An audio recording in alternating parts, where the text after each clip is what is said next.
নমস্কাৰ ষ্টুডিঅ'ৰ মজ্জাত মই মিনাহাছ চন আছিল 2024 চনত লোকসভা নিৰ্বাচন অনুষ্ঠিত হৈছিল সাংসদ হিচাপে পুনৰ প্ৰতিদ্বন্দ্বিতা আগবঢ়াইছিল কংগ্ৰেছৰ পৰা যোৰহাট লোকসভা সমষ্টিৰ পৰা গৌৰৱ গগৈয়ে আৰু এটা ঢৌ উঠিছিল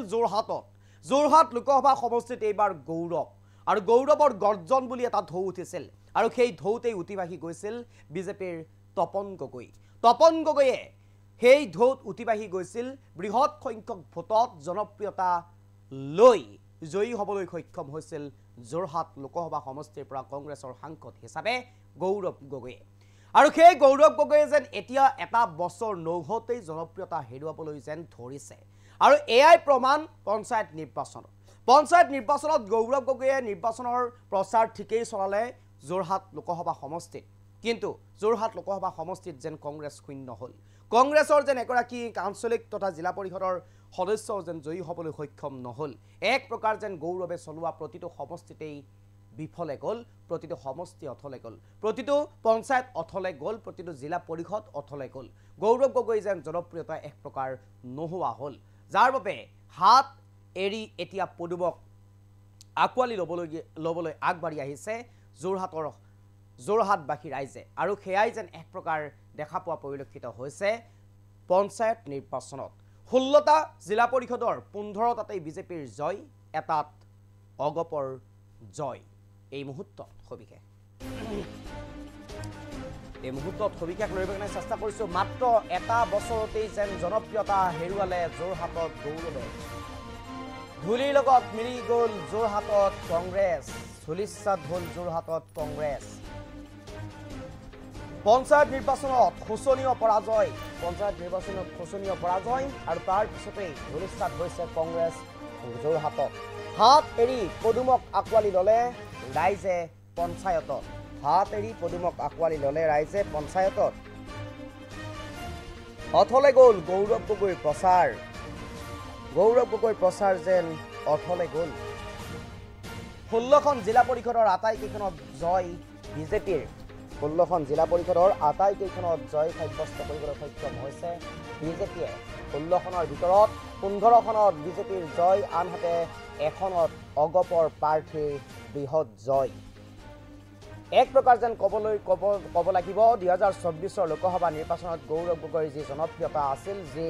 এক প্ৰকাৰ ঢৌ উঠিছিল সেই ঢৌ যেন এতিয়া 2025 চনত অনুষ্ঠিত হোৱা পঞ্চায়ত নিৰ্বাচনত যেন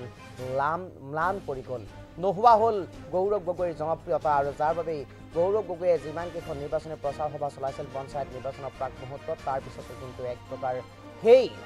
নিৰ্বাচনী প্ৰচাৰত কিন্তু ভুল নগ'ল বিজেপিয়ে এক প্ৰকাৰ যেন সাধাৰণ ৰাইজ এক প্ৰকাৰ যেন বিজেপিৰ যি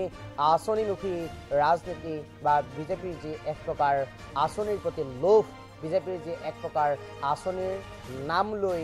ৰাজনীতি আৰম্ভ কৰিছিল প্ৰচাৰ চলাইছিল পঞ্চায়ত নিৰ্বাচনত সেয়াই যেন এক প্ৰকাৰ কামত দিলে যোৰহাট লোকসভা সমষ্টিত আৰু যাৰ বাবে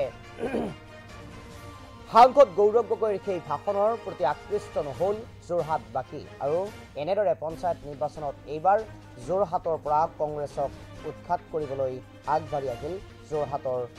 যোৰহাটবাসীৰ ৰাইজ আৰু এনেদৰে এটাকৈ 16টাকৈ জিলা পৰিষদৰ এটা পৰিষদতো কিন্তু কংগ্ৰেছে জয় সাব্যস্ত কৰিবলৈ নোৱাৰিলে আৰু 15টাতেই বিজেপিয়ে জয় হ'ল এটাত অগপ অৰ্থাৎ মিত্ৰজোঁটৰ চৰকাৰৰ হাততেই আটাইকেইটা জিলা পৰিষদ দখলত থাকিল আৰু এক প্ৰকাৰ যেন ক'ব লাগিব বিজেপিৰ যি আঁচনিমুখী ৰাজনীতি আঁচনিমুখী যি নিৰ্বাচনী প্ৰচাৰ তাতেই যেন এক প্ৰকাৰ ভুল গ'ল ৰাইজ আৰু যাৰ বাবে এনেদৰে এক প্ৰকাৰ কংগ্ৰেছৰ যি শাসন কংগ্ৰেছৰ যি নিৰ্বাচনী প্ৰচাৰ এই প্ৰচাৰক যেন এক প্ৰকাৰ আঁকোৱালি লোৱাত কিছু